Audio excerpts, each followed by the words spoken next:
पूर्वांचल, याद आ गया ना मिर्ज़ापुर। पूर्वांचल है तो बड़ा नोटोरियस, लेकिन आज की कहानी कालीन भैया या गुड्डू भैया की नहीं है।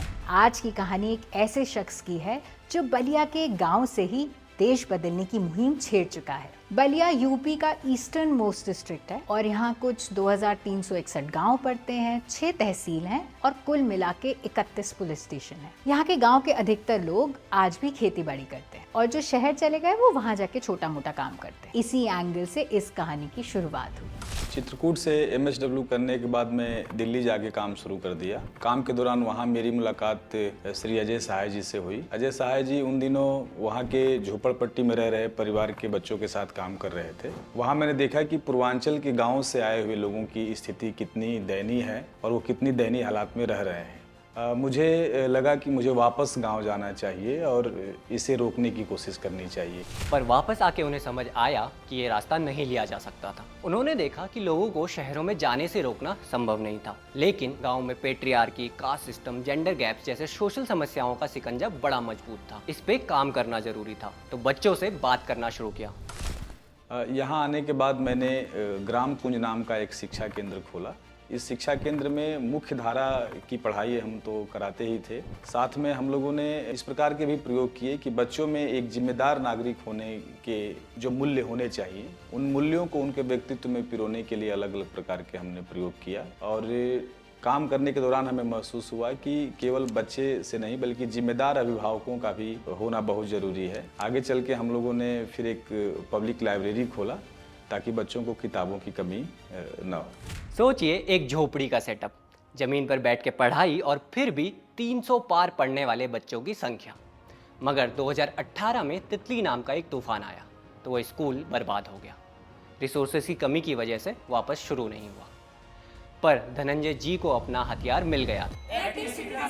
काम के दौरान जब साथियों से बातचीत हो रही थी तो ये महसूस हुआ कि कुछ लोग ऐसे थे जो अलग अलग व्यवसाय से जुड़े हुए लोग थे, लेकिन वो समाज और देश के लिए कुछ करना चाहते हैं। तो हम लोगों ने 13 लोगों ने मिलके ये तय किया कि भाई हम मुख्य व्यवसाय अपना करते रहेंगे जो अपनी आजीविका के लिए करते हैं, साथ में हफ्ते में 1 दिन 2 दिन या दिन के कुछ घंटे हम समाज को देंगे और फिर इस दिशा में हम कैसे काम करेंगे, उसकी रूपरेखा क्या होगी इस काम की, इसके लिए फिर हम लोग लाइब्रेरी पर अपने बैठकी करने लगे और जमावड़ा एक प्रकार से शुरू हो गया।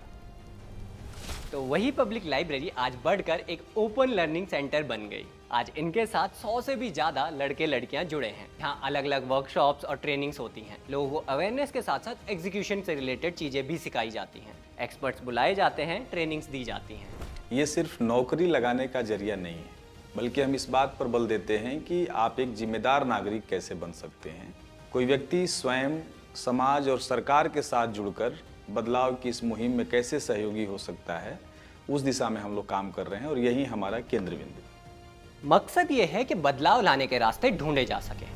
सामाजिक स्तर पर धीरे धीरे लोगों की सोच में बदलाव आने लगा है। बाग के जो हिस्सा हैं उनका अपने अपने गांव में अलग अलग समूह हैं। संविधान जो हमें समझाता है उसको असल जीवन में कैसे अप्लाई करें, उसको कैसे अपने जीवन में उतारें, यही है काम का तरीका। लेकिन ये लड़ाई धनंजय जी सिर्फ लर्निंग सेंटर के जरिए नहीं लड़ रहे हैं।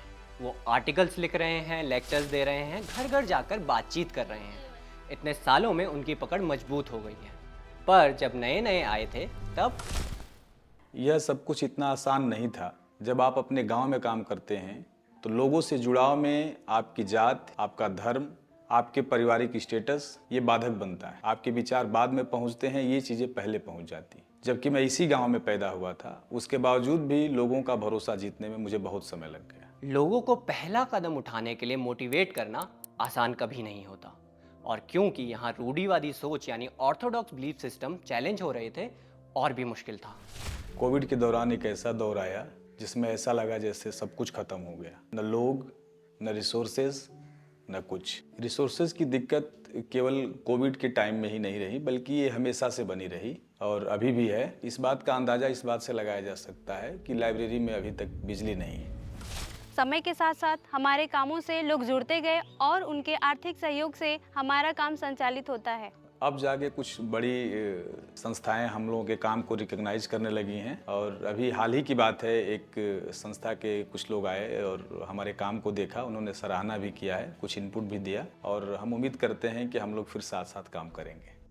आज हम युवाओं एवं किशोरियों को खेल खेल के माध्यम से संवैधानिक तत्वों जैसे संविधान के भाग, मौलिक अधिकारों, मौलिक कर्तव्यों, राज्य के नीति निर्देशक तत्वों इत्यादि के बारे में जागरूक कर रहे हैं तथा चर्चा के माध्यम से अभिभावकों को भी संवेदित करने का काम कर रहे हैं। वाग से हमारे कई मित्र शिवनाडर यूनिवर्सिटी गए हैं, गवर्नमेंट एग्जाम को क्रैक कर पा रहे हैं। ये बस पढ़ाई की बात नहीं है, जड़ों से जुड़ के समस्याओं को समझ के उनको सॉल्व करने की ये जो आदत हम में आ रही है, ये उसकी बात। हमारे कई सदस्य फेलोशिप पर अलग अलग गाँव में काम कर रहे हैं। हम ही तो बदलेंगे समाज को। वाह, काश ऐसे जुनूनी लोग बढ़ते रहें। वो लोग जो कुछ गलत देखें तो उस पर एक्ट करें, रिस्क लें और दूसरों के लिए करें। धनंजय जी और स्पीड से जुड़ के बलिया के गांव में इस मुहिम को आगे बढ़ाने के लिए इन्हें कॉल करिए। हमारे हीरो की केप बनिए। Be capable. जय हिंद। देखते रहिए जय हिंद स्टोरीज, कहानियां हमारे हीरोज। क्योंकि हीरो का उल्टा विलन नहीं होता, हीरो का उल्टा होता है तमाशबीन।